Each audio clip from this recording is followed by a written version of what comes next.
O tema, o segredo da reforma íntima, me pôs a pensar. E a primeira pergunta que eu me fiz é: por que não tem espírito puro fazendo palestra no movimento espírita? Porque o ideal seria que um anjo estivesse aqui nos ensinando os segredos da reforma íntima. Mas eu entendi que é uma reserva de mercado. Se os anjos se meterem a fazer palestra e fazer as atividades espíritas, nós não teremos nenhuma oportunidade de servir, porque eles vão ocupar todas as frentes de trabalho e não haverá mais serviço para nenhum de nós. Então, já quero pedir desculpas, porque quem vem aqui falar sobre os segredos da reforma íntima é alguém que ainda não a realizou. É alguém também que está em luta com as suas próprias imperfeições, e é alguém que está buscando também a própria reforma íntima sob as luzes do Evangelho e da doutrina espírita. Mas o primeiro segredo da reforma íntima é o seguinte: imagine que você vá a Guarulhos, pegue o avião, e depois que o avião decolar, o comandante diga: teremos que fazer um reparo. No ar. Reforma íntima, então, é fazer o reparo de um avião que já decolou. Nós precisamos ter consciência disso. Você não vai paralisar a sua evolução para fazer a reforma íntima. Você não irá abandonar o seu espaço, seu ambiente de dever e de trabalho para poder se melhorar. E o fato de ser imperfeito não é uma desculpa para você abandonar o seu dever. Porque Deus não espera que você se torne perfeito para fazer o que tem que fazer. Porque sabe que é fazendo o que você tem que fazer que você se torna perfeito. A nossa vida, a nossa encarnação é o meio do nosso aperfeiçoamento e precisamos ter consciência disso, muita consciência disso. De modo que, se você está aguardando ser melhor para trabalhar, a notícia não é boa. É melhor você trabalhar e aguardar ser melhor. Porque à medida que você trabalha, o trabalho age em nós mesmos. E sem que você perceba, a cada dia de trabalho na seara do Cristo, você se tornará um espírito melhor. Esse é o segredo. É por isso que Jesus, quando encarna e escolhe a manjedoura e a aldeia de Belém, já começa nos dando a lição grandiosa do Evangelho. A grande lição: não importa de onde você veio, não importa de que situação kármica você está vindo, não importa a quantidade de imperfeições que você ainda carrega, porque o ponto de partida não é o que vai definir seu ponto de chegada. Nós somos espíritos imortais, criados para a felicidade e para a pureza.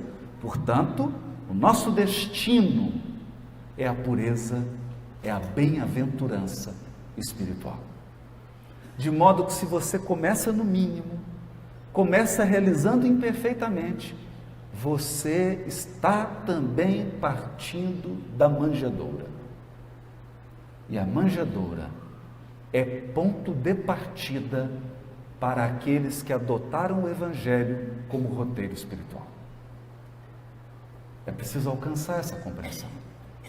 Mas Jesus também deixa uma plataforma, não uma plataforma política, uma plataforma divina.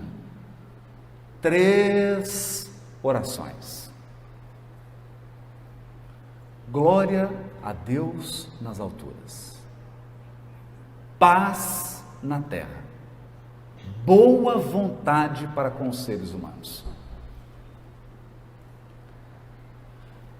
pensando nesse grandioso projeto que foi a vinda do nosso governador espiritual Jesus ao orbe, nós ficamos meditando. Na governadoria espiritual do orbe, Jesus conta com assessores divinos, espíritos puros, que já construíram a glória espiritual nos seus próprios corações. Espíritos que representam altas inteligências e espíritos que apresentam um potencial inimaginável de sentimento, de amor e de pureza. Por que então Jesus não trouxe a sua equipe com ele? Poderia ter selecionado 12 espíritos puros e trazido para que eles fossem apóstolos. Poderia ter escolhido 3.000 anjos para encarnarem na Galiléia. E então, imagine como seria o trabalho. Seria um trabalho sem dificuldades, sem imperfeições, sem falhas. Um trabalho que fluiria sem nenhum problema. Mas eu te pergunto sinceramente, você se identificaria com essa equipe? Você já imaginou o que é conviver com uma pessoa que não tem defeito? Às vezes a pessoa fica sonhando para encontrar alguém perfeito para casar. Se você encontrar alguém perfeito, deixa essa pessoa lá, não vai levar infelicidade para ela. Imagina o que é uma pessoa perfeita do seu lado. Você ofende ela, ela te desculpa. É você que vai sempre errar. É irritante isso. Porque o gostoso da convivência é dividir. Uma hora você erra, outra hora o outro erra. Não é? Às vezes dá briga. Você fala, agora é minha vez de errar. Não é? Agora é minha vez de ser grosseiro. Então nós vamos revezando nas imperfeições. Não haveria identificação com os cooperadores do Cristo se eles fossem perfeitos. E talvez você não estaria aqui, não se identificaria com o palestrante se ele fosse perfeito. É porque nós somos iguais. É porque nós estamos na mesma caminhada. É porque nós também ansiamos pureza e paz, aperfeiçoamento, que nós nos identificamos. Nos identificamos porque estamos na caminhada. É como correr com um maratonista, que você sabe que o mais importante na maratona não é quem chega primeiro, é chegar, é correr. E nós todos aqui estamos nessa caminhada. Portanto, o primeiro ponto que nós gostaríamos de frisar é esse ponto com relação à reforma íntima. O primeiro segredo da reforma íntima: não aguarde perfeição. Realize a sua reforma íntima num clima de paz, porque você terá que viver a encarnação inteira na reforma íntima. Se você transforma o seu processo de aperfeiçoamento espiritual numa guerra, você estará sempre inquieto, sempre infeliz, sempre impaciente. E a evolução espiritual é aproveitar a jornada. Aproveitar a jornada, porque você sempre estará se aperfeiçoando. O único que não melhora é Deus. É o único. Deus é imutável. Então, Deus está fora da reforma íntima. Ele já é perfeito para sempre e constante. Nenhuma criatura o é. É por isso que quando o doutor da lei indaga Jesus com um elogio assim, bom mestre, Jesus pergunta para ele, por que você está me chamando de bom?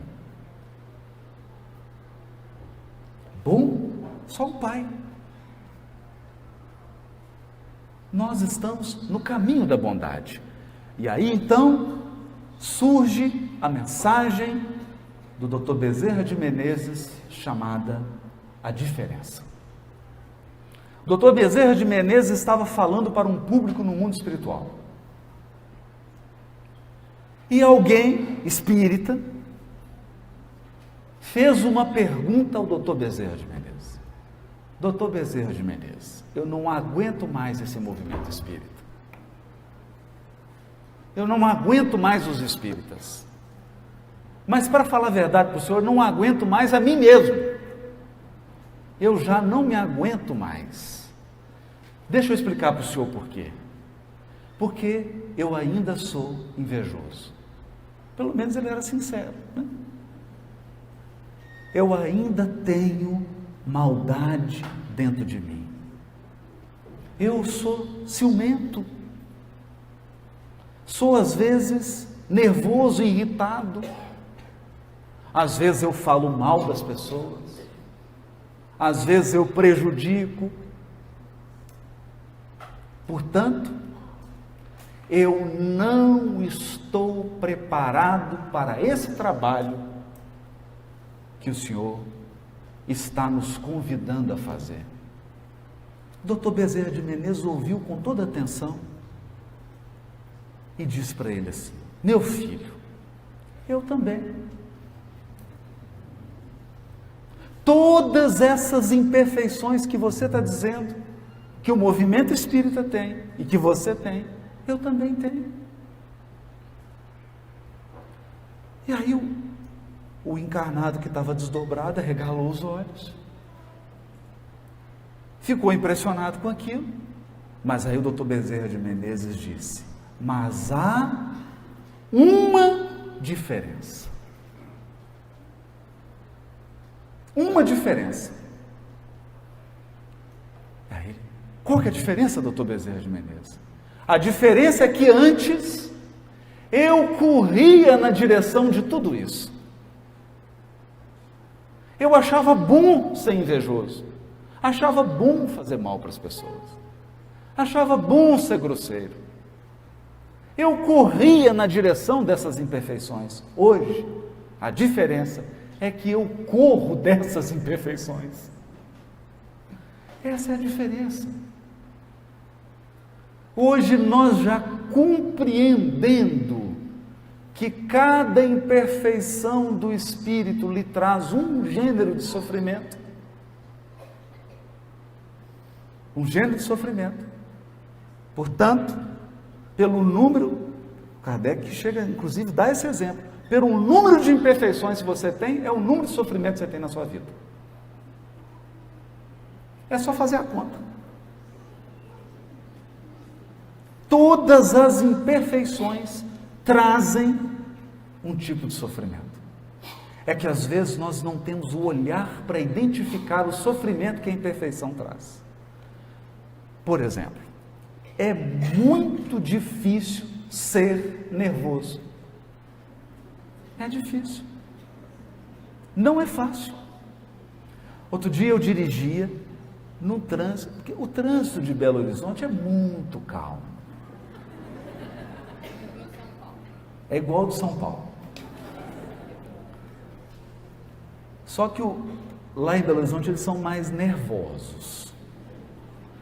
Então, eu dirigi o carro, levando meu filho para a escola. E alguém entrou, mas fechando, quase batendo no carro.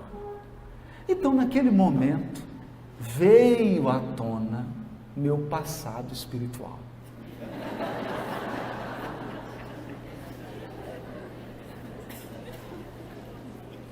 Eu esqueci da atual vida e aquela multidão que vive em mim tomou conta e eu abaixei o vidro, me preparando para aquele espetáculo de queda espiritual. Quando eu abaixei o vidro, meu filho olhou para mim e perguntou: "Está nervoso, pai?"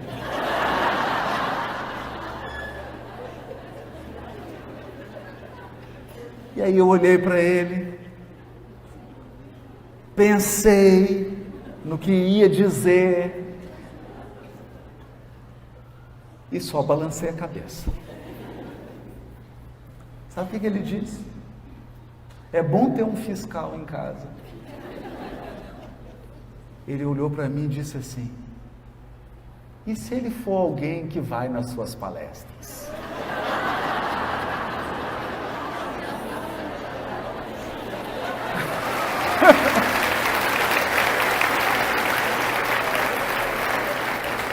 Aí eu subi o vidro e disse para ele assim: "Aí o papai está desmoralizado." Imagina, a pessoa te festa, você xinga ela, fala: "Olha, eu assisto suas palestras, assisto seus vídeos." E aí eu entendi o que é a bênção do trabalho, porque nós estamos sob vigilância. Porque se nós não temos ainda a bênção da espontaneidade, que é característica dos espíritos superiores, porque os espíritos superiores são bons espontaneamente, nós pelo menos temos a bênção da disciplina. Somos um jumentinho com a carroça. Você tem vontade de se comportar como um jumento, mas a carroça não deixa. E através desse clima de disciplina e de esforço espiritual, com serenidade e paz, nós vamos reformando o avião enquanto o avião voa. Então esse é o primeiro segredo da reforma íntima. O carro da nossa vida está em movimento. Eu vou usar uma outra metáfora. É como reformar sua casa, todo mundo morando nela, sem poder sair. Essa é a reforma íntima. Então, se você não conduzir com muita calma, você vai se desesperar. Se desesperar. É assim e por esta razão que os Espíritos nos esclarecem que um dos elementos da caridade é a indulgência. Indulgência é assim: você faz uma coisa, e aí quem te ama fala assim: ele está nervoso, aí não dormiu bem, está com um problema. Então as pessoas que nos amam, elas têm uma cota maior de tolerância para com aquelas partes de nós que ainda não foram iluminadas. E quem é capaz de viver sem indulgência? Qual relacionamento humano sobreviveria sem indulgência? Nós não pensamos nisso. E a indulgência que nós recebemos é também aquela que nós damos. É a que nós damos. Quem é mãe, quem é pai, sabem disso. Com um filho, você tem que ter altas doses de indulgência. Porque se você quiser corrigir todas as imperfeições ao mesmo tempo, você vai enlouquecer seu filho ou ficar louco. E a vida vai perder o sabor.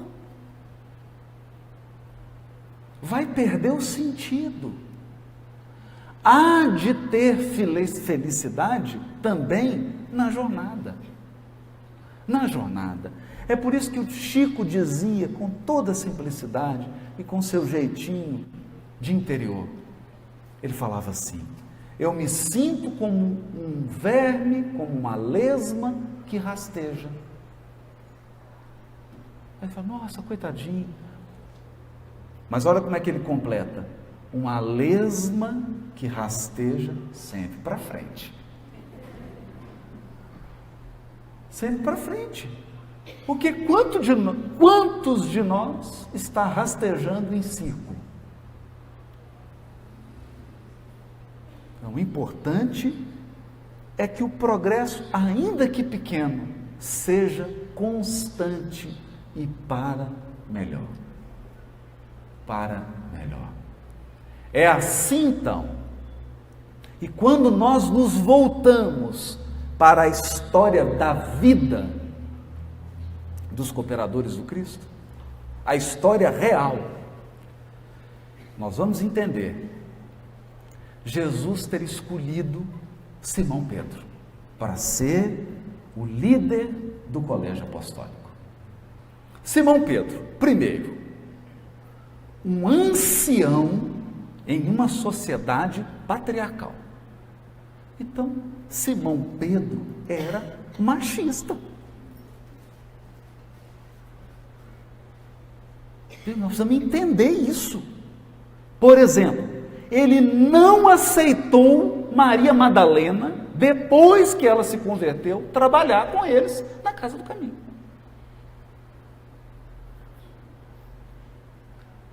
Maria de Magdala se converteu, passou a cooperar, foi ela a primeira a receber de Jesus a mensagem da imortalidade da alma, mas ela procurou trabalho e falou: Maria, não tem jeito, teu passado te condena, e aí você fica aqui convivendo com a gente, não dá, aqui nós não podemos te aceitar.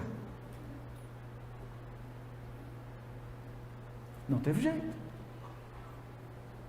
ela teve que buscar trabalho em outro local. Simão Pedro era nervoso, bravo. Quantas vezes ele se precipitou? Quantas vezes? A ponto de Jesus chamar a atenção dele.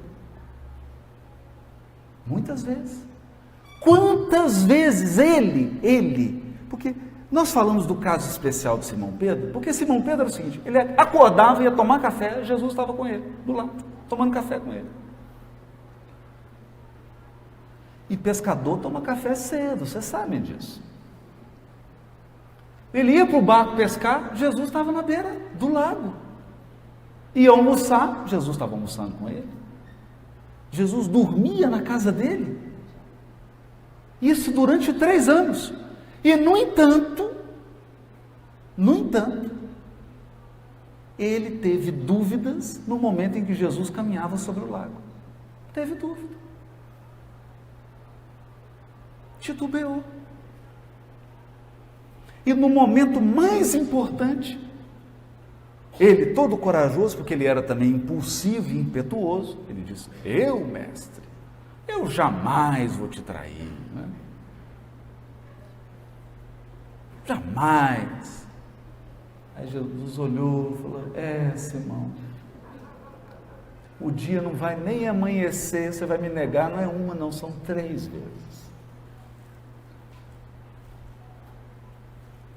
E quando ele pronunciou a 3ª negação, aí que ele entrou no verdadeiro processo da reforma íntima, que é quando você se enxerga do tamanho que você é. Do tamanho que você é. Porque os nossos olhos, eles têm uma característica, o olho do encarnado tem uma característica curiosa. A gente sempre aumenta a gente e diminui o outro. É engraçado isso, né? Então, experimenta para você ver. Você olha para você no espelho, você se vê sempre maior do que verdadeiramente é. E o outro sempre menor. Então, naquele momento, Simão Pedro pôde enxergar-se do tamanho que ele é. E aqui é o primeiro passo. Porque você não vai ser capaz de melhorar algo que você não vê que precisa ser melhorado. Esse é o primeiro segredo. Ver, enxergar, assumir aceitar. Aceitar. Eu sou desse tamanho. As minhas dificuldades são essas. Essas são as minhas lutas, essas são as minhas lições. Esse é o primeiro passo. Sem isso, você não melhora aquilo que acha que já é bom. Era o caso de Simão.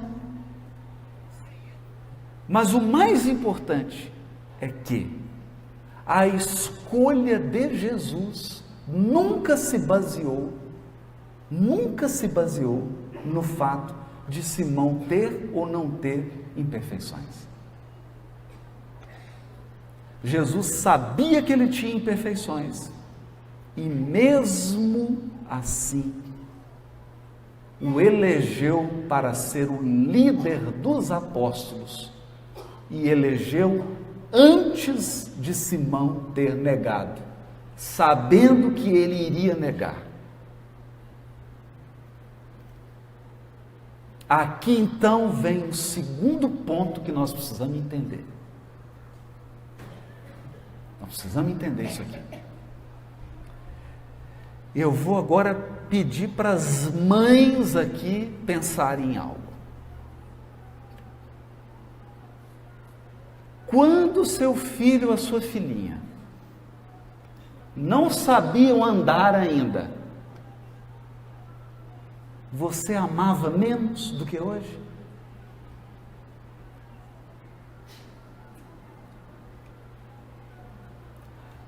Qual mãe passa a amar mais o filho porque ele ficou melhor? Não. A mãe ama e ponto final. Mãe ama, ponto final. A experiência mais maravilhosa que eu tive na vida com relação a isso foi quando eu estava à frente de uma vara criminal, presidindo, coordenando a cadeia pública de uma comarca. Por quê? Porque aí eu me dei conta de que todos os presos, na sua maioria, né, claro, tem mãe.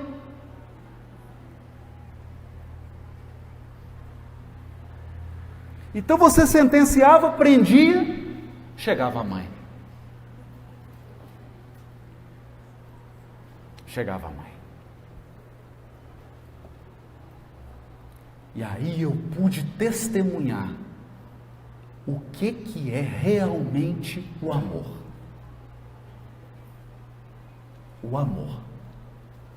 Porque o amor verdadeiro, ele não espera que o ser amado seja perfeito ou que ele melhore para amar. Isso não é amor, isso é concurso. Isso é concurso. Você fala, não, fica melhor, porque aí você faz a prova, vai ter um desempenho. O amor não aguarda desempenho. O que isso quer dizer? Isso quer dizer que você já é amado, ponto final. Você sempre foi amado. Sempre.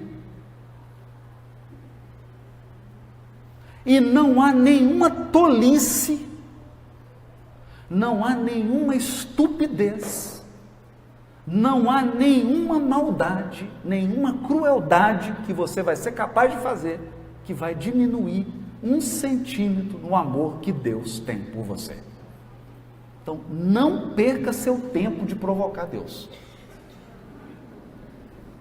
Tudo que você fizer de bobagem, de loucura, de crueldade, só vai trazer sofrimento para você. Mas o amor de Deus não vai mudar nada. Nada. Você não tem que virar um anjo para ser amado. Você já é amado.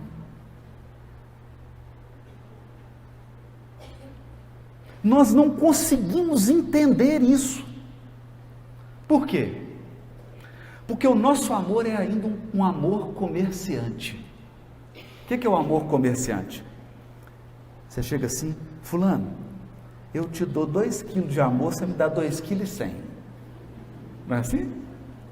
É uma troca. A gente negocia. É um amor, retribuição. Eu dou aqui esperando receber. E o amor divino é fonte que jorra. Por quê? Porque Deus é o amor da criação. Você não é capaz de alterar os atributos de Deus.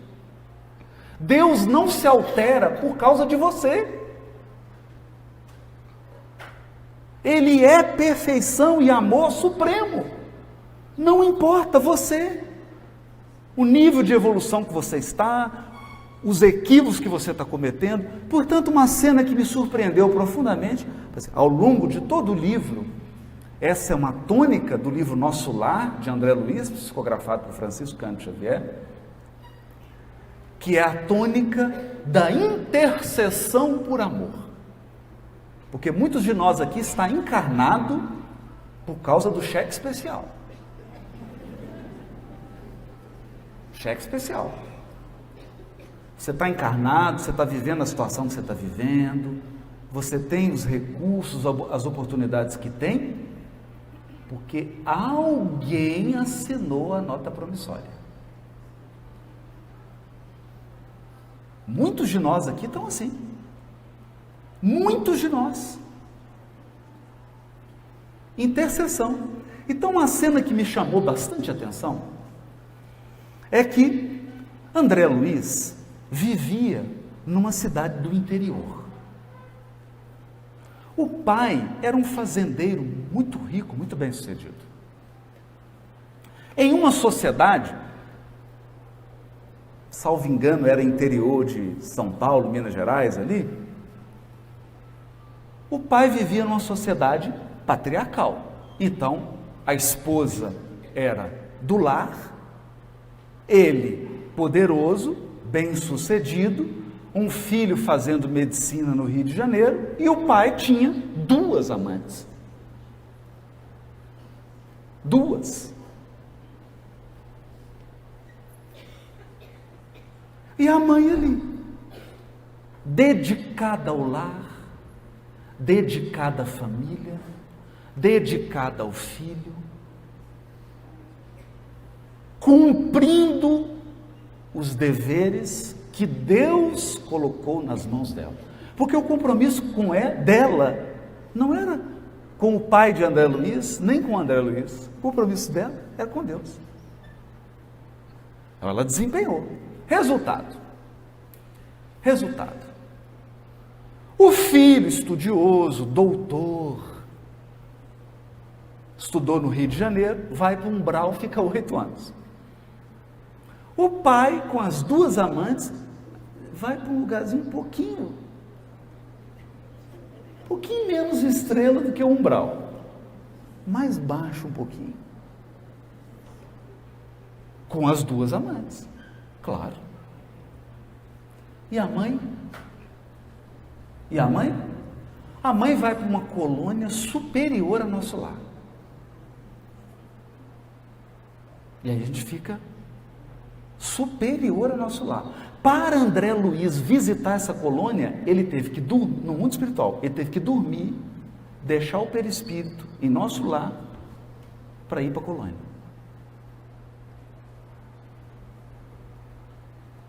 Vê a mãe. Alguns minutos, porque a mãe estava muito feliz, porque era o primeiro dia de trabalho dele. Olha que lindo isso. E aí a história se desenrola, sem querer. Bom, quem não leu o livro, vou ter que dar um spoiler aqui. Me desculpe, vou ter que contar, estragar a leitura um pouquinho do livro. Mas ele fica muito preocupado, porque ele passou então a buscar ajudar o seu pai a sair daquela situação, porque é um filho muito grato ao pai. Afinal, ele se formou, teve tudo que um pai amoroso. Ele não era um bom marido, mas era um bom pai. E o André Luiz tentando de tudo, aí um dia ele chegou para a mãe e falou: mãe, não tem jeito, não consegui ajudar o papai. E ele não consegue sair de lá, mãe.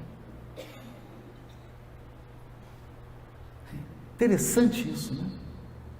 Às vezes a gente não consegue sair das dificuldades, não é por falta de ajuda, não, é por teimosia. Não conseguia. Aí a mãe de André Luiz faz a revelação do livro. Não se preocupe, meu filho, a situação já está equacionada. Eu vou voltar à terra. Mãe, mas a senhora vai voltar? Como assim, mãe? Vou voltar e vou receber seu pai de novo como marido. Aí as mulheres já ficaram, nossa, e agora, né? E aí o André Luiz também, né? Querendo fazer a pergunta que todo mundo aqui está querendo fazer. E as duas? Ela falou assim: vou recebê-las como filhas.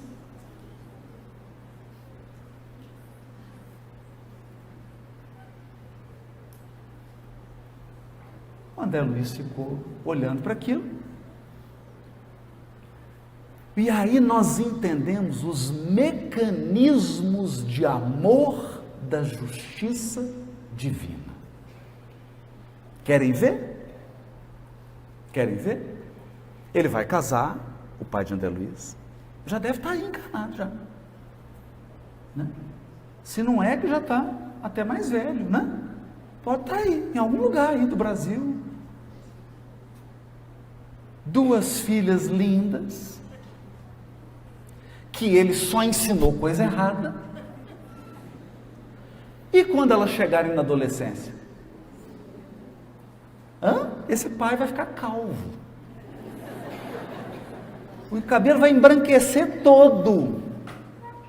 Porque na hora que elas chegarem na adolescência, o que vai acontecer? Vai aflorar nessas duas moças todos os vícios que ele construiu. Todos os vícios que ele criou. Só que não foi ele que incutiu no coração delas esses vícios. É da lei que, pelo amor, seja ele agora o educador das duas. Claro. Porque não pode ser assim, eu complico e alguém vem resolver para mim, não pode. Não pode ser assim. Então você vai ver aquele pai ciumento. Porque pai ciumento.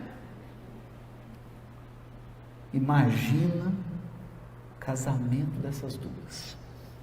O pai tendo que entregar. Vocês já viram essa cena? Vai entrando assim, aí o pai tem... Aí ele segura o cerimonial, tem que falar assim: entrega a moça, solta, já. Ele não consegue. Não consegue entregar. Mas é no lar, num ambiente de amor, que ele vai renovar-se. Essa é a lição.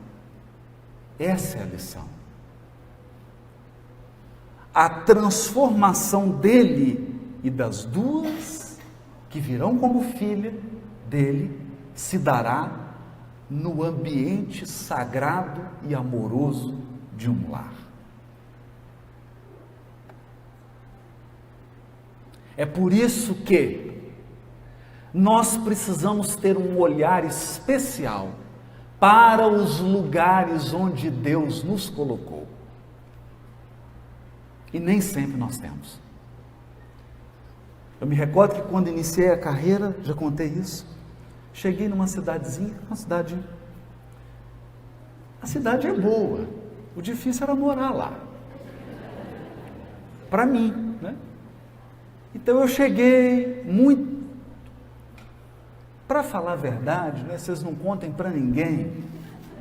Quando eu sentei na praça assim, eu chorei. Dei uma chorada, porque vi que tinha que ficar ali uns 3 anos, não era bem aquilo.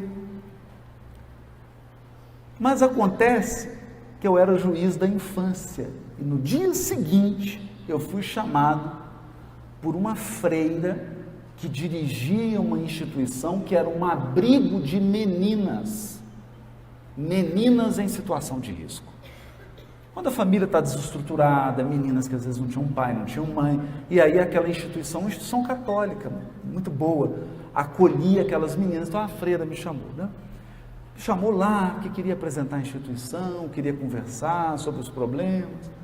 E aí eu cheguei, quando ela abriu a porta, que ela olhou para mim, ela viu aquela tristeza, né? Dava para perceber, né? E aí ela olhou para mim, assim, ô doutor, eu posso te dizer uma coisa? Eu falei, pode, por favor. É que eu estou sentindo que Deus está me pedindo para te dizer isso. Eu falei, lá vem lição.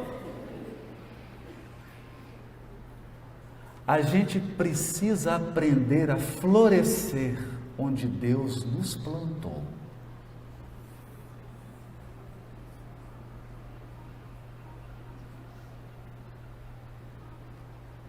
E eu fiquei sem fala. Falei, senhora tem um café aí? Mineiro, quando está em dúvida, quando não está também, toma um café. Pediu um café. Aprender a florescer onde Deus nos plantou. Esse é o segundo segredo da reforma íntima. Não espere o jardim ideal para você florescer.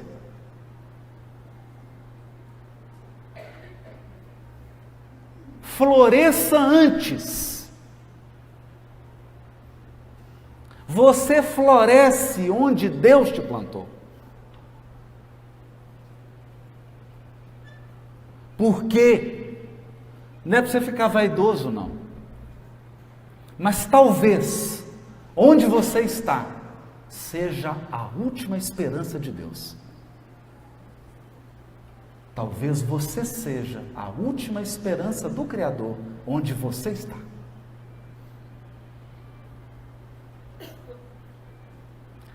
Ele conta com você.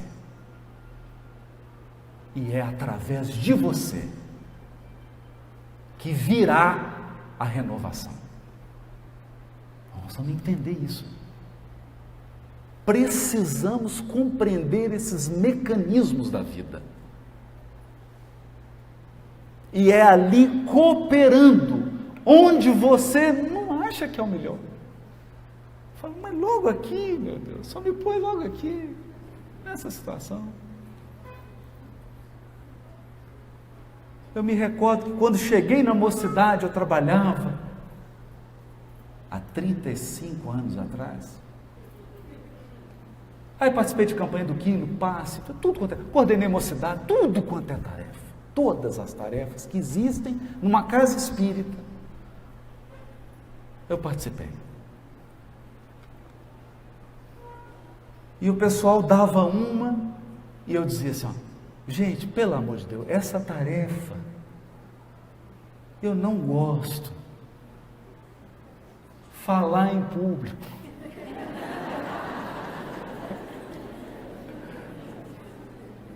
Eu não gosto de falar para público grande. Dizia isso. Hoje, eu tenho que ouvir todas as minhas palestras. Todas. Eu sou o primeiro a ouvir a palestra. E às vezes acaba a palestra e eu fico refletindo. Puxa vida, o que é? Porque o primeiro ouvinte sou eu. Ontem eu vivi uma situação que é maravilhosa. Cheguei em Santos e o pessoal colocou algumas frases de palestras minhas e eu falei assim, nossa, podia anotar isso aí.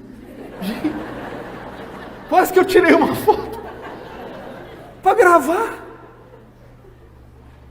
Para gravar.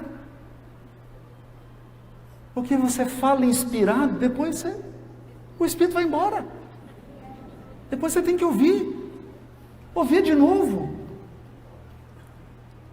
Às vezes eu sento lá em casa põe o DVD, ou liga no canal Evangelho Espiritista e fala, vou assistir uma palestra desse Haroldo. Vou lá com uma palestra, nossa, deixa eu anotar aqui que eu vou usar isso numa palestra minha. Porque essa é a bênção da doutrina espírita. Mas o que eu estou tentando dizer é, floresça. Floresça. Floresça. Não escolha tanto lugar. Até porque nós não temos controle assim das circunstâncias. Mas uma coisa está nas suas mãos. O poder de ser o melhor que você pode ser, o poder de florescer.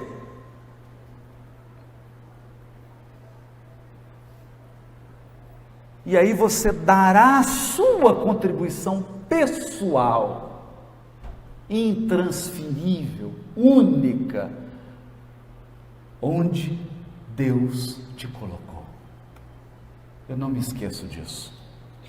E todas as vezes que alguém me diz assim, mas essa é uma tarefa pequena, tarefa grande é falar para um tanto de gente, aí eu fico assim, né? Eu fico pensando em Alcione do livro Renúncia, eu fico pensando em Lívia, a esposa de Públio Lentulus, eu fico pensando na escrava Ana, eu fico pensando na mãe de André Luiz, e eu falo assim, o que é ser grande nesse mundo? O que é ser grande? Diante desses espíritos, que aos nossos olhos preconceituosos, aos nossos olhares distorcidos, acreditam que essas pessoas viveram uma vida pequena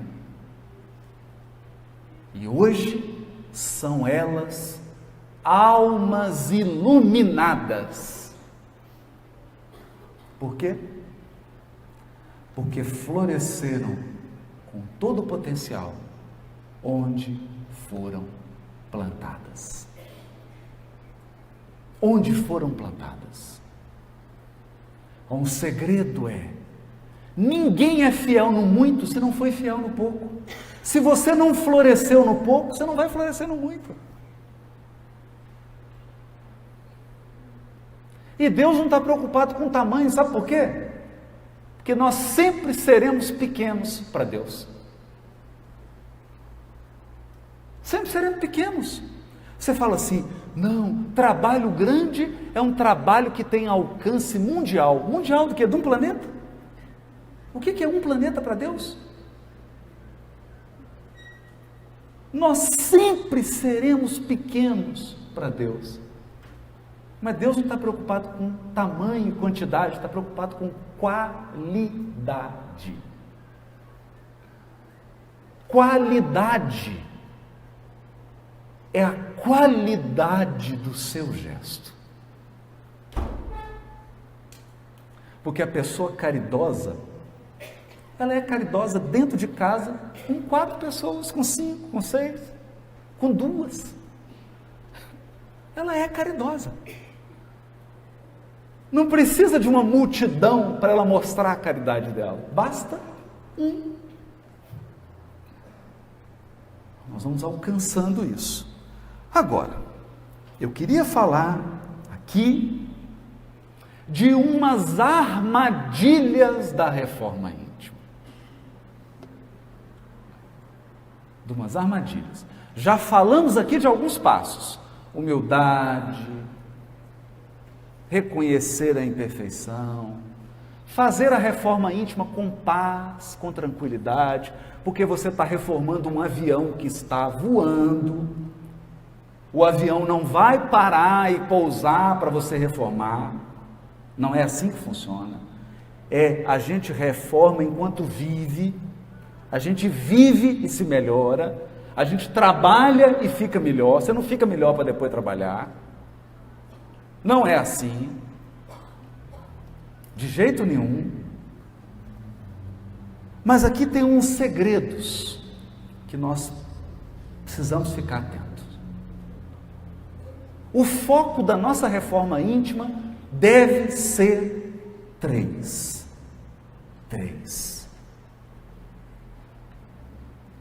Nós temos que atentar para 3 elementos. O primeiro é o egoísmo. O segundo é o orgulho. E o terceiro é o interesse pessoal. Quando Kardec indaga aos espíritos, a abstração feita dos vícios e das imperfeições, o que caracteriza os espíritos imperfeitos? Eles respondem: o interesse pessoal. Coisa rara é no mundo o desinteresse total. Quando eu li essa questão, a abstração feita dos vícios e das imperfeições, eu falei: meu Deus, imagine você, se eu tirar todos os seus vícios, não tem mais nenhum vício. E se tirar todas as imperfeições, eu pensava que você virava espírito puro. Eu pensava isso. Vamos tirar todos os vícios, tirar todas as imperfeições, eu virei espírito puro. Não, tem um terceiro elemento. Interesse pessoal. Porque o espírito puro age por desinteresse total. Aí é difícil, não é?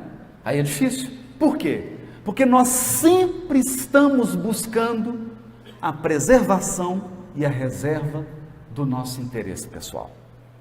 Então, na Grécia desenvolveu-se um mito de um jovem muito belo, que um dia embrenhou-se numa mata e, olhando um lago, ficou tão apaixonado pela imagem dele no lago,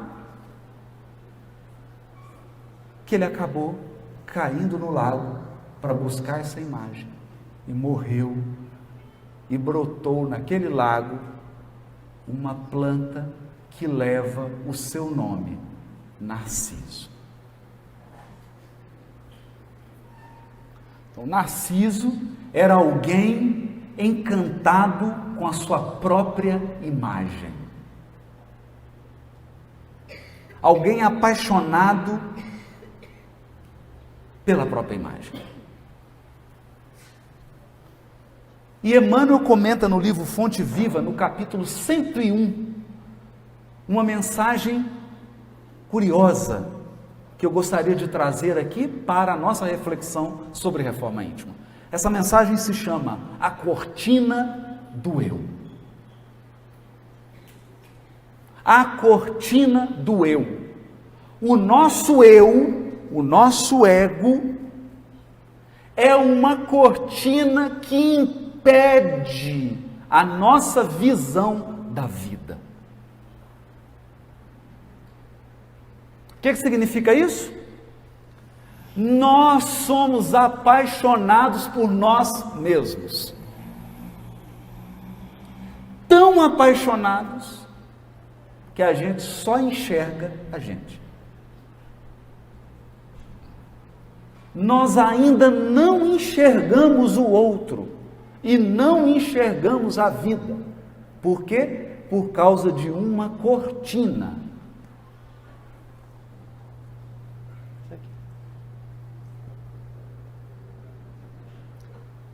É a cortina do eu.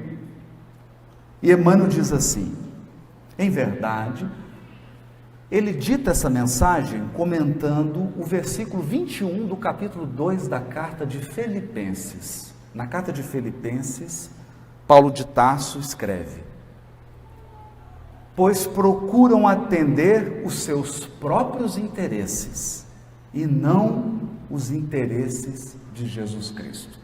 Paulo aqui comentava sobre os maus trabalhadores. Ele falava dos servidores imperfeitos da seara do Cristo. E aqui ele dá a característica da imperfeição desses servidores. Esses servidores trabalhavam para Jesus, amavam Jesus, aplaudiam Jesus. Você fala o nome de Jesus, ele arrepia, ele chora, ele fica emocionado. Mas então por que ele é um servidor imperfeito? Ele é um servidor imperfeito porque ele busca seus próprios interesses. Ele não está buscando os interesses do Cristo. Então Emmanuel descreve assim: em verdade, estudamos com o Cristo a ciência divina da ligação com o Pai. O que nós estamos fazendo aqui hoje, nesse calor, num sábado à tarde? Podia estar numa sorveteria, com uma bermuda. Estamos aqui ouvindo reforma íntima, doutrina espírita, evangelho. Por quê? Por que nós estamos aqui? Sabe por quê? Porque nós estamos aprendendo com Jesus a ciência divina da ligação com Deus. Essa é a mensagem central do evangelho. O evangelho quer que nós estejamos em comunhão com Deus, porque o dia que você atingir a comunhão com Deus, você nunca mais se sentirá sozinho, você nunca mais sentirá solidão, você nunca mais sentirá desamparo, você irá vencer qualquer dificuldade, porque sentirá Deus com você permanentemente. Você quer isso? Quer? Eu quero. Eu quero. Mas isso é uma ciência divina. Isso aqui demora muitas encarnações para você chegar nesse estágio, dessa comunhão com Deus. Primeiro você começa com internet de escada, que é pelo menos o estágio em que eu me encontro. De vez em quando dá sinal. Aí dá um pauzinho de sinal assim e eu consigo uma conexão com Deus. Aí eu fico animado, fico cheio de esperança, agora eu vou vencer, e aí o sinal cai. Geralmente na hora do download. Que é, você está com a conexão e você pergunta assim, o que eu devo fazer? Caiu o sinal. Oh, meu Deus do céu. Aí você progride espiritualmente e consegue uma conexão 1G.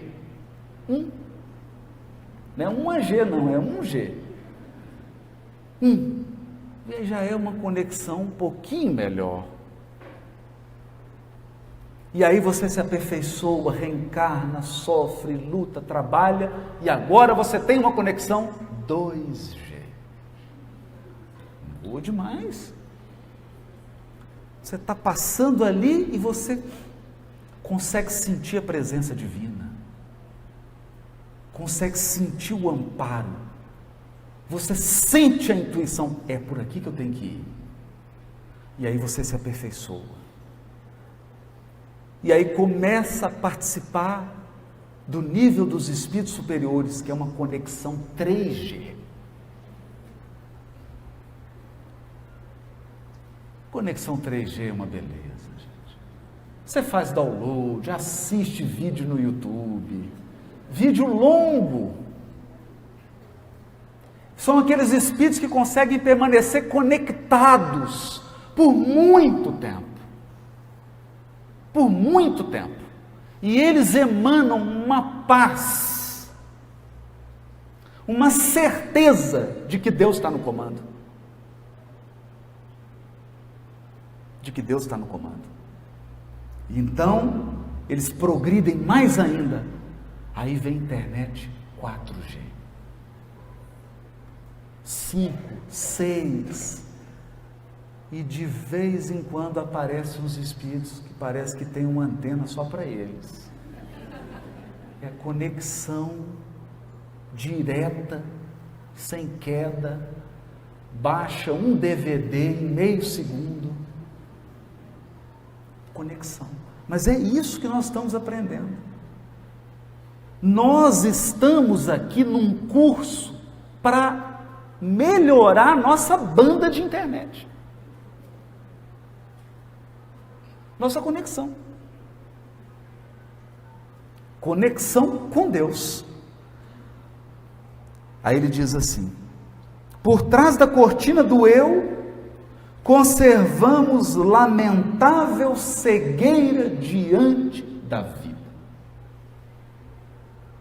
Por que que o nosso ego é uma cortina?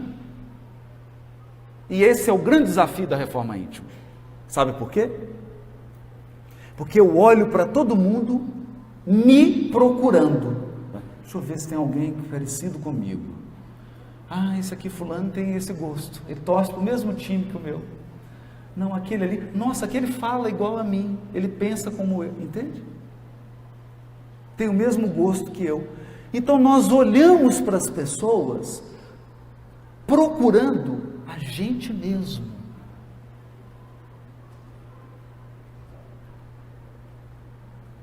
Esse é um desafio.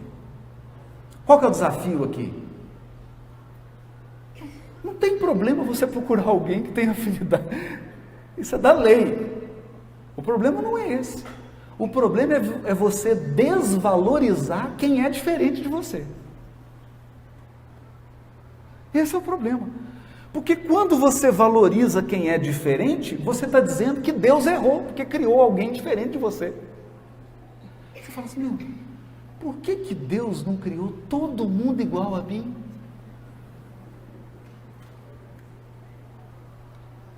Hã?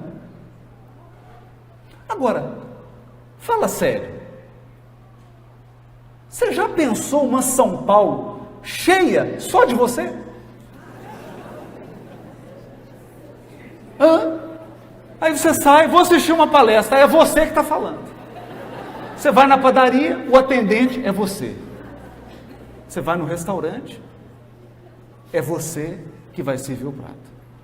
É você que fez a comida. Você vai casar com a pessoa, é você. Tem um filho, é você, só tem você. Imaginou que mundo agradável? Que coisa assim, animadora. Um mundo em que todo mundo parece e é igual a você. Até fisicamente. O que ia acontecer? O que ia acontecer? Você não ia aguentar você. Então aqui a gente percebe que se nós estamos procurando comunhão com Deus, nós precisamos nos esforçar para entender a perspectiva de Deus. E aí eu volto aqui.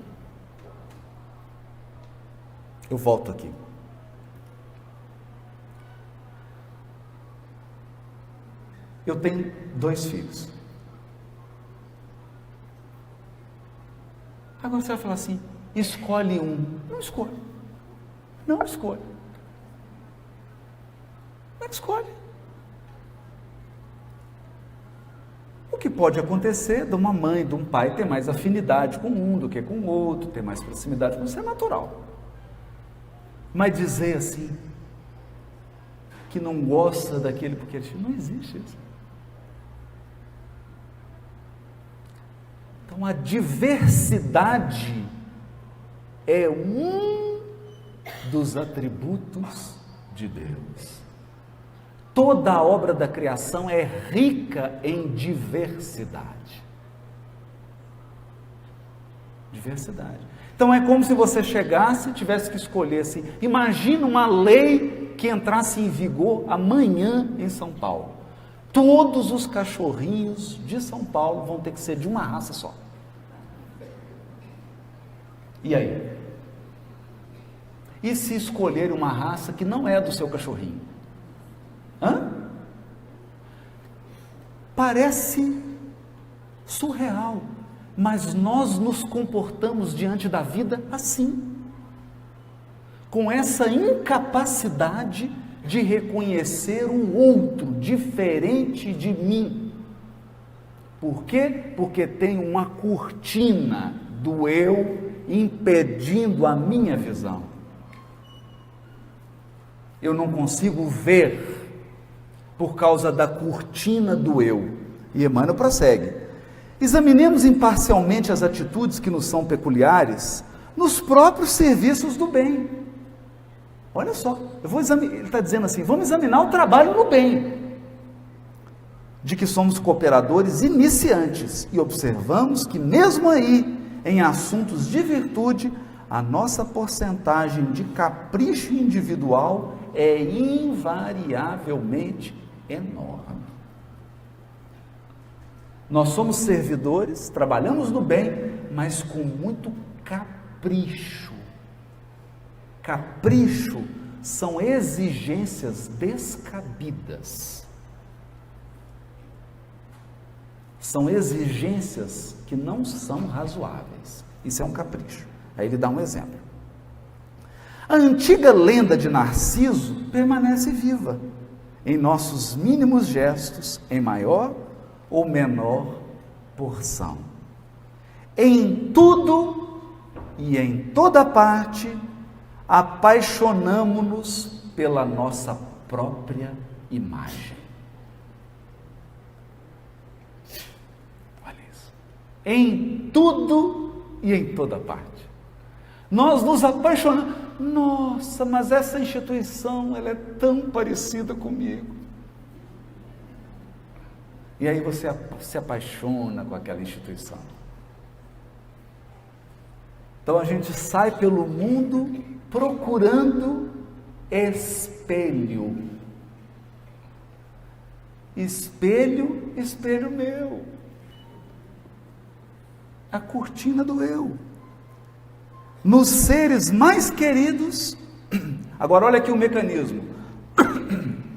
Amamos a nós mesmos, porque se os nossos familiares demonstram pontos de vistas diferentes dos nossos, ainda mesmo quando superiores aos princípios que esposamos, instintivamente enfraquecemos a afeição que lhes consagrávamos. O que significa isso? Enquanto a pessoa está pensando igualzinho a gente, nós damos afeição. Quando ela começa a pensar melhor, aí a gente retira a afeição. Instintivamente.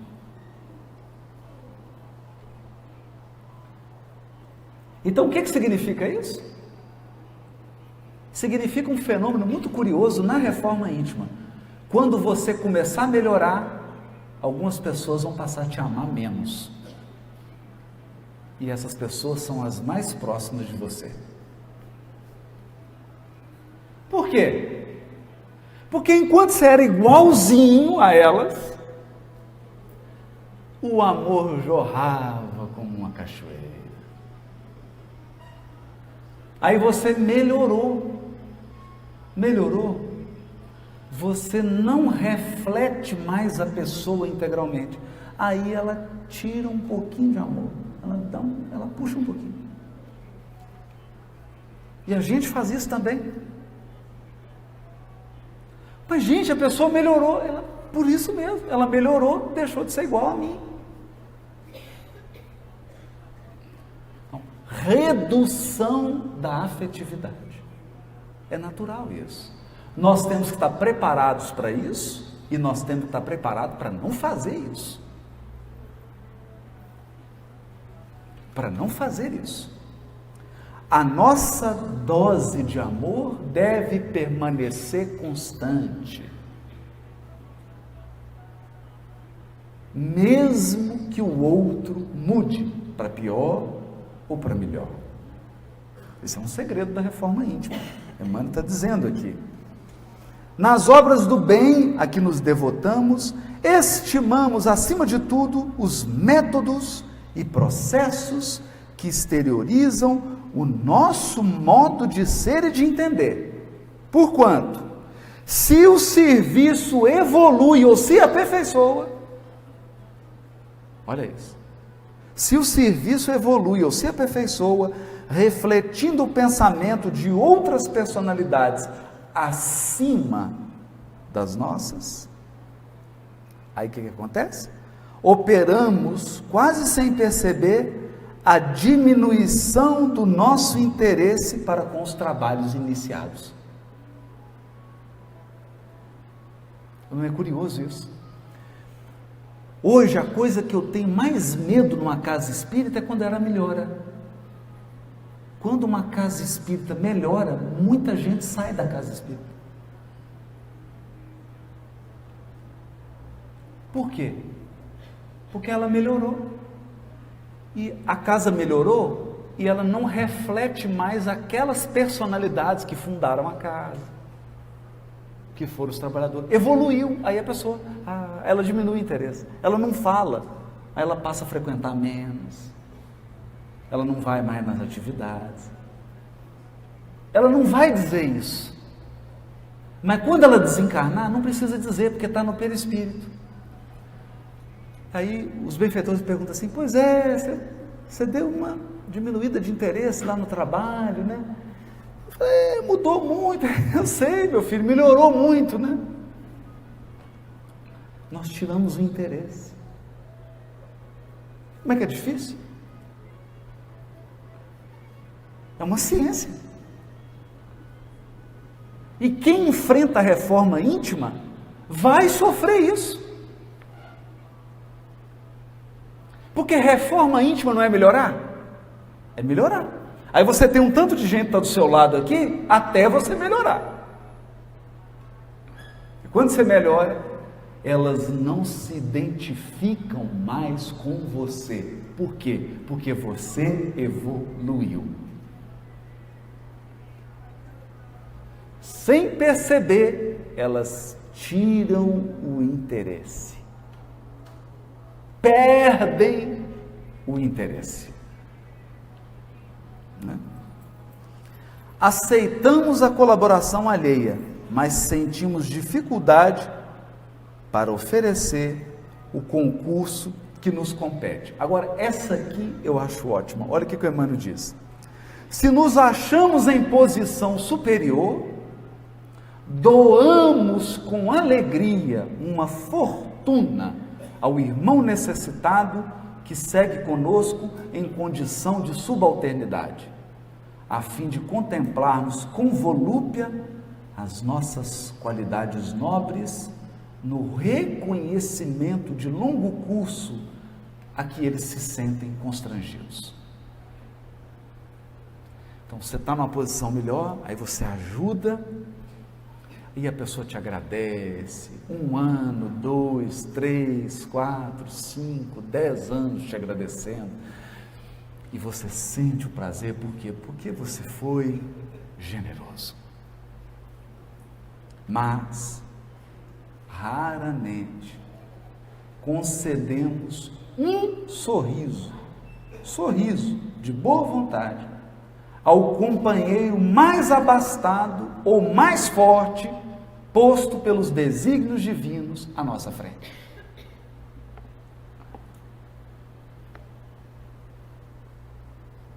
Não é curioso isso?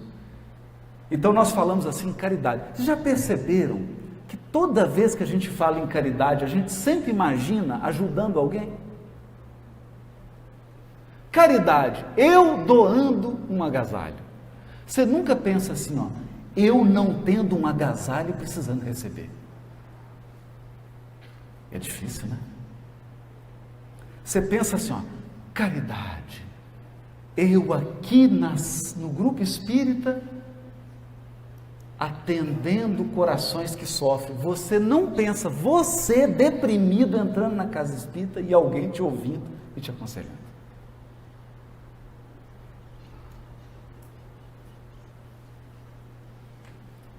E é esse o desafio da parábola do bom samaritano.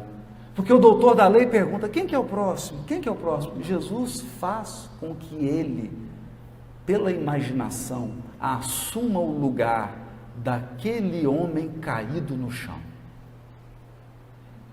E faz com que ele se pergunte: se você fosse o caído, quem seria seu próximo? Quem? Quem te estendeu a mão? Quem te estendeu a mão? Então é muito bom. É bom quando você tem o recurso, aí chega o necessitado, você dá o recurso. O difícil é quando você é o necessitado. E aí alguém te dá o recurso. É bom quando você tem uma palavra de consolo. O difícil é quando você precisa de uma palavra de consolo. Hein? Porque aí abre a cortina do eu. Nessas horas a gente percebe que o mundo é muito maior do que nós mesmos. Há muito mais gente além de mim. Tem muitas pessoas valiosas e elas não se parecem comigo. Importante isso. Em todos os passos da luta humana, encontramos a virtude rodeada de vício e o conhecimento dignificante quase sufocado pelos espinhos da ignorância. Por quê? Porque, infelizmente, cada um de nós, de modo geral, vive à procura do eu mesmo. Então, olha que triste isso. Você vê alguém inteligente cercado de gente ignorante. Por que ele não ensina?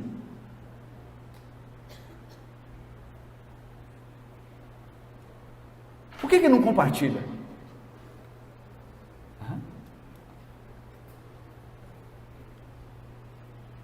Porque está à procura dele mesmo. E se ele compartilhar, ele vai ter iguais. Entende? Então, essas são armadilhas que nós precisamos ficar atentos. Aí diz Emmanuel: entretanto, conclui a mensagem de um jeito assim, duro. Emmanuel diz: entretanto, graças à bondade de Deus, o sofrimento e a morte nos surpreendem na experiência do corpo e além dela. O sofrimento e a morte, arrebatando-nos aos vastos continentes da meditação e da humildade,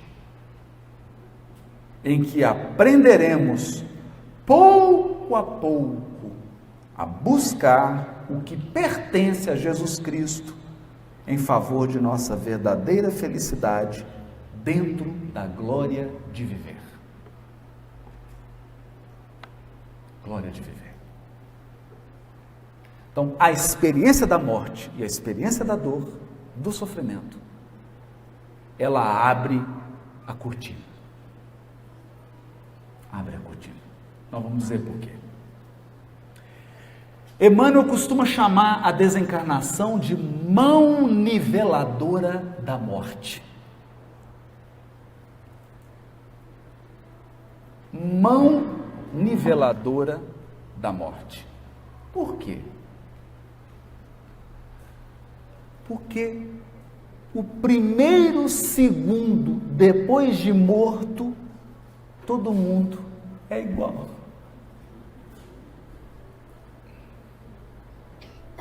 Todo mundo é igual. Você pensa assim: você acabou de desencarnar e fala: mas eu tenho 300 imóveis em São Paulo. Aí o guia diz assim: tinha. Não tenho. Tinha. Já estão dividindo no seu velório. No velório. É engraçado isso, né? No velório, vocês já viram divisão de bens em velório? Já tem isso. No velório já estão dividindo. No velório já estão divididos. E não é só bem físico não, hein? Tarefeiro espírita também. Desencarnou, no velório dele já estão pondo um substituto. Quem que vai assumir o trabalho dele? O sujeito está velando ainda. Está no velório. Quem que vai continuar? Então, a mão niveladora da morte não tem melhor, não tem pior, não tem igual, tudo igual. Nós desencarnamos igual. Igual. A única diferença é o aproveitamento da encarnação. Aí, por isso tem uma cena muito engraçada no livro Voltei. Essa cena é ótima. O irmão Jacó era doutrinador e bravo, que era um bravo, né, do início do século, sujeito realizador. Então ele conversava com os espíritos igual um doutrinador de reunião mediúnica que tinha lá na minha terra, lá no Vale do Jequitinhonha. Esse homem era tão bravo que um dia ele deu voz de prisão para um espírito. Você está preso! Bravo, né? Mas eu fiquei sabendo de um caso em Minas Gerais também, e o sujeito começou a dialogar com o espírito, o negócio ficou problemático, o espírito começou a insultar ele levantou, chamou o espírito para fora para brigar. Nós vamos resolver isso lá fora. Não é? Então o irmão Jacó era desse jeito, né? Conversava com os espíritos, ficava bravo e falava e apontava o dedo. E aí, gente, o irmão Jacó desencarna. E no velório dele foram os dois espíritos que ele doutrinava, que discutiu com ele na reunião. E os espíritos ficaram lá, esperando ele sair do corpo. E um comentando com o outro: pois é, agora eu quero ver a condição espiritual dele, que ele fala tanto, né? O irmão Jacó desprende do corpo. E cadê a luz, gente? Não tinha. Não tinha. Um homem poderoso, o Frederico Figner, ele foi o homem que trouxe o disco de vinil, dono da Odeon.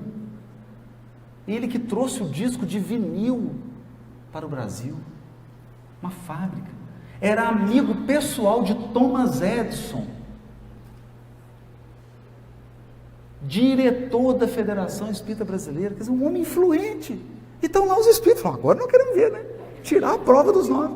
Aí, nossa, olha a luzinha dele, quase não tem luz. Aí um começou a rir e falou: está quase igual a gente.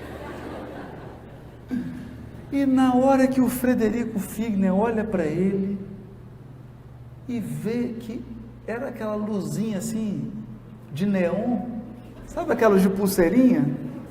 Aquela luz fraquinha. Ele fica deprimido. E é o Dr. Bezerra de Menezes que vem auxiliar. Não é? Então é bom a gente pensar nisso.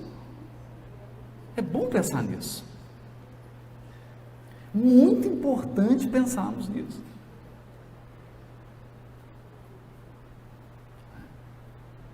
Nesse processo aqui da reforma íntima, que é tirar essa cortina do eu. Tirar a cortina do eu. Porque nós, às vezes, não somos capazes de reconhecer, de ver qual que é a real situação. Então, a morte é essa mão niveladora. E tem uma outra mão niveladora que torna todos os seres humanos iguais: a dor. A dor. Então eu adoro quando estou em diálogo interreligioso. Aí tem assim, o pastor, o padre, a freira, a mãe de santo, o pai de santo, o espírita. Aí tem o judeu, o muçulmano, o budista, um leque de religiões.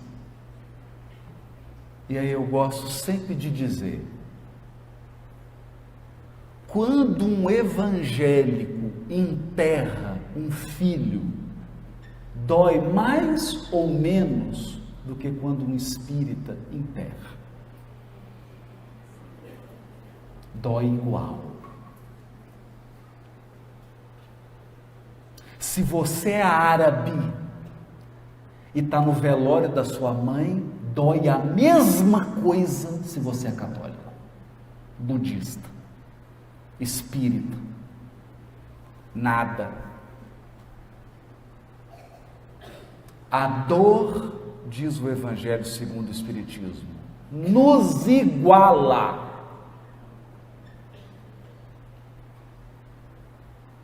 E daí vem a poderosa força da doutrina espírita, a grandiosa força do Espiritismo, porque o Espiritismo fala para a dor humana.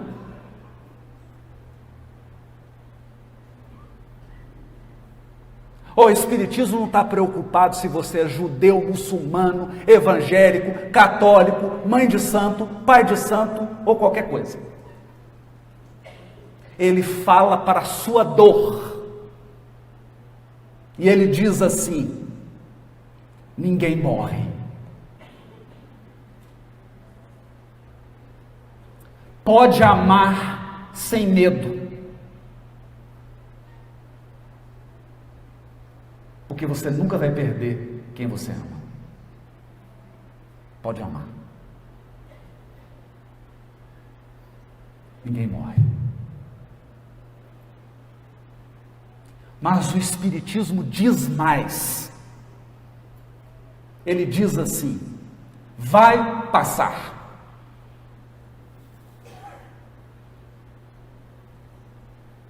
Vai passar. Não importa a tormenta que está causando um terremoto na sua existência, vai passar. Vai passar. Porque nós somos peregrinos da eternidade. Nós somos espíritos imortais em marcha. Uma marcha surpreendente. Cada trecho da jornada vai te deixar perplexo. Mas você vai sempre prosseguir. Vivo. Vivo. Por isso,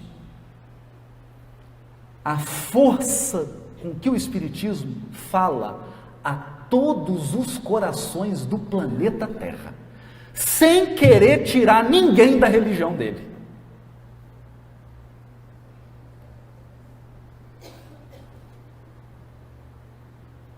De jeito nenhum.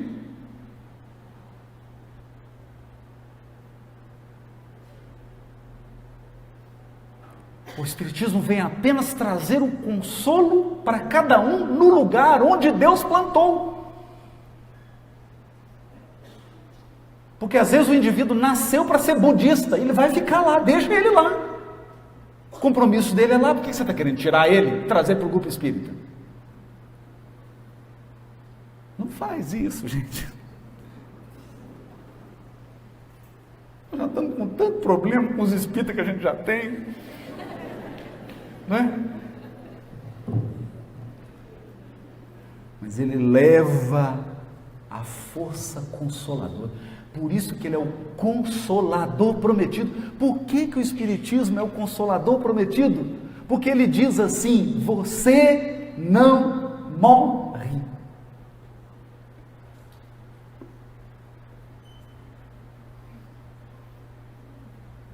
Você não morre. Ninguém que você ama morre. Gente, quando eu paro para pensar, até hoje, eu vou confessar que eu me surpreendo com essa força consoladora da doutrina. Porque para pensar, o amor não tem fim. Não tem fim. Outro dia eu estava numa reunião mediúnica, manifestou uma entidade e chamou uma pessoa que estava chegando na reunião pela primeira vez. Essa pessoa foi chamada e o Espírito se manifestou, um Espírito feminino, e disse assim: você não mais se recorda de mim com a memória da carne.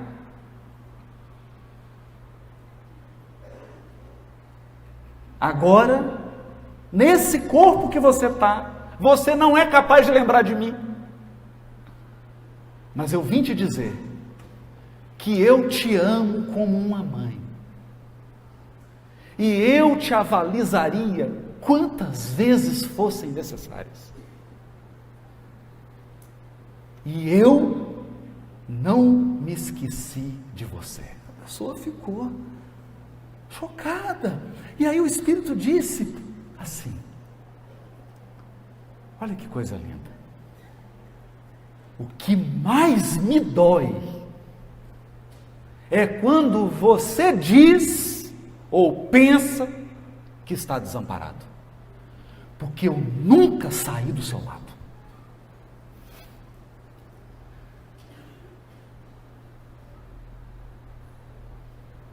Eu fiquei... Você já imaginou você, mãe, no mundo espiritual, acompanhando um filho, e ele já esqueceu que é seu filho? Esqueceu. Ele não sabe mais quem é você. E às vezes essa pessoa está numa luta, está passando uma dificuldade, porque a encarnação é uma prova atrás da outra, e aí ela se sente sozinha, e você está do lado, e ela não lembra de você, não te vê e acha que está sozinha. Então eu acho que essa mãe não aguentou.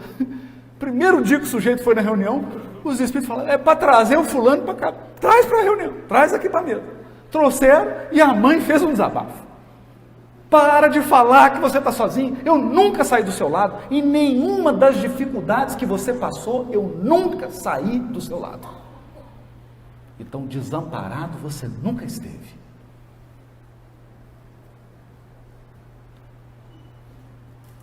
Para que eu vou te dizer mais alguma coisa?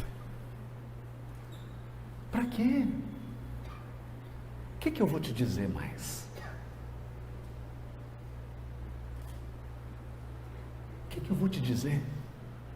Se há o triplo de público desencarnado aqui em relação a nós encarnados.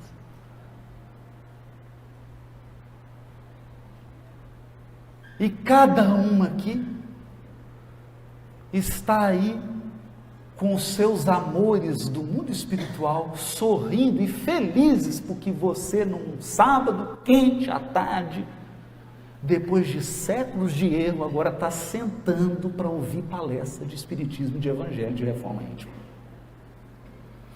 Tem gente no mundo espiritual que não está acreditando que isso está acontecendo. Mas não é possível. Quem diria?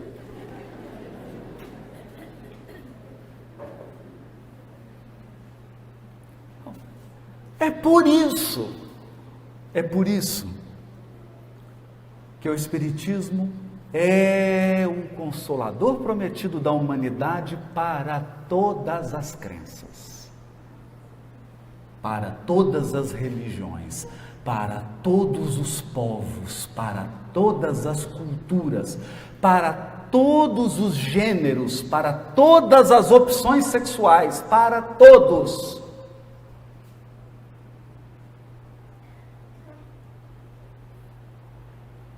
E, por fim, reforma íntima, sem essa certeza,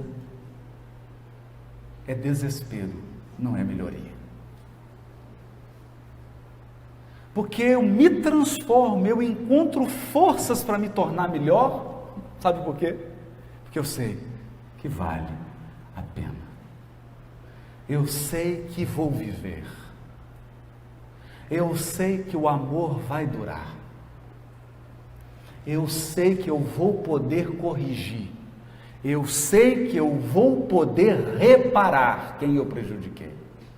Eu sei que eu vou poder ser puro.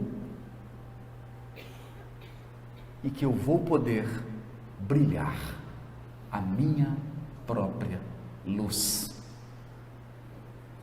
E um dia, todos nós tomaremos posse da nossa herança de felicidade sem mescla, felicidade sem nenhuma variação, que é a felicidade dos espíritos puros.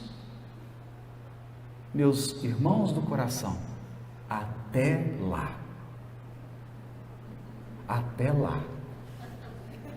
nos vemos nos mundos perfeitos. Muito obrigado.